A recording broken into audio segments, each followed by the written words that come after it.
Welcome to Machine Learning, Extreme Gradient Boosting, or XGBoost. Okay. So, in the previous video, we discussed CART as a classifier, and we have K classes and P predictors. We wish to determine how to best cut the P predictors so we can classify based on them. What if we had tried to improve CART as well? We could still use the idea of bagging and bootstrapping, and it allows for a variety of answers to appear. But what if we change the way we think about building the trees? And that's what we're going to try to do is with XGBoost is we're going to try to adjust the trees in such a way that allows us to have better classification at every step. Um, okay, so here's generally how it works. Okay, it's rather complicated in terms of the mathematics at each step, but basically it says let's assume if we had two groups, all the categories, we don't have any preference, the p predictors don't matter, we're going to assign them all a probability of 0.5, so both of them would have a probability of 0.5. If I had four groups, then I would probably assign them all a probability of 0.25, right? They're all uniform. Then obtain the residuals from this prediction, right? Because our data is in a 0 or a 1. So when I obtain the zeros from this prediction, I will get either a minus 0.5 or a 0.5 if I have two groups. Now, using these two residuals, use X to split them into two groups. Okay? Okay, this will give us more residuals. Then use these residuals to use the X to split them into groups.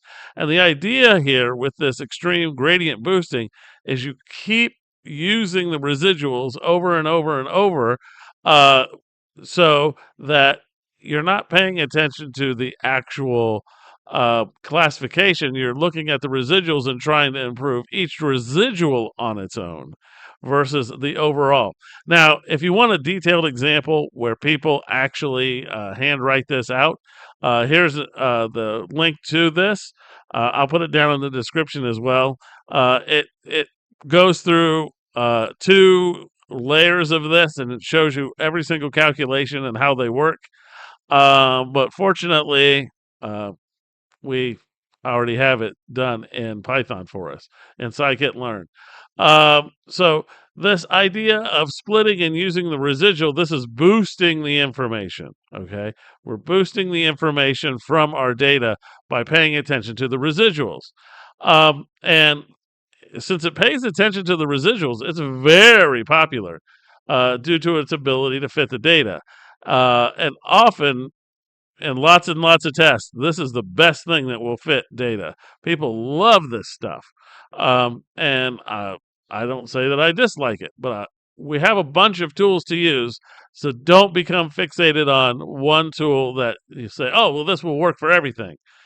It's better to choose the tool that you need because usually simpler tools are the best things to use. This works well if it's complicated, but people like things that are simple as well because you can't explain what this thing does. All right, so we're going to go back and use the WDBC data set that we did last time, and we're going to go jump over to Python now, and we're going to see how this works.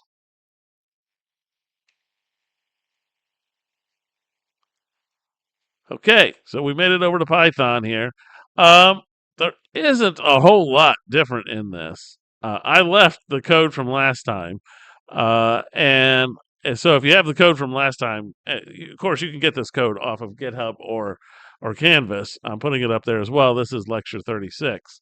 But here you can see the code, and all I did was add one thing: gradient boosting classifier. Okay, pretty easy to add, and the code the rest of the way down is exactly the same.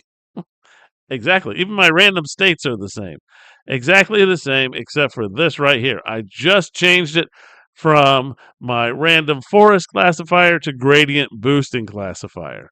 Okay, so we can then, I called it XG1, XG1, XG1.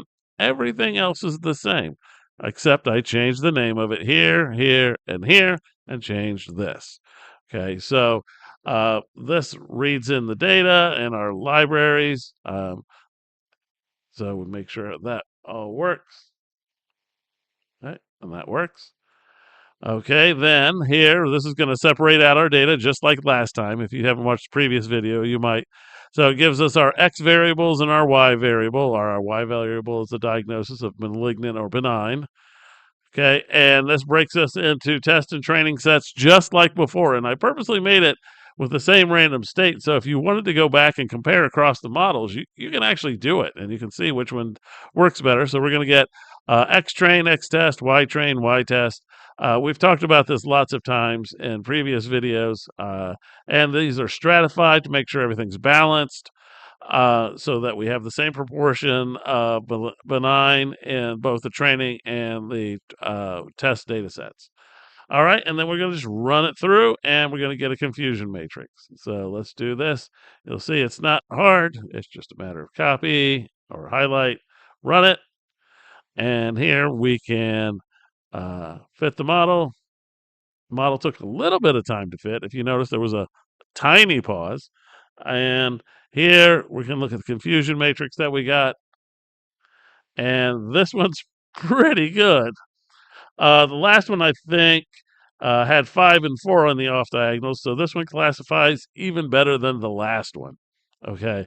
So it's hard to explain exactly how XG works to somebody who doesn't understand what residuals are. But again, regression trees are hard to explain to people as well. But this will be even harder. But it does use the idea of boosting and the idea of bagging. So feel free to take what you will from it. But this is probably one of the most popular classifier tools out there right now because it works well. And now you know how to do this. It's not hard. You just have to get Python set up and learn a little bit of Python, and it'll work for you. All right. So after this, we're going to sort of change direction here. We're going to talk about feature selection. So which of these variables matter? I got a whole bunch of variables. Do all of them matter? Do I need to pay attention to all of them? And we're just going to very quickly look across feature selection on some of these methods because with computing right now, sometimes people want to have feature selection, but a lot of times now they just dump everything in. And that's the sort of the goal. And then right after that, we're going to jump into artificial neural networks. So I will see you in the next video.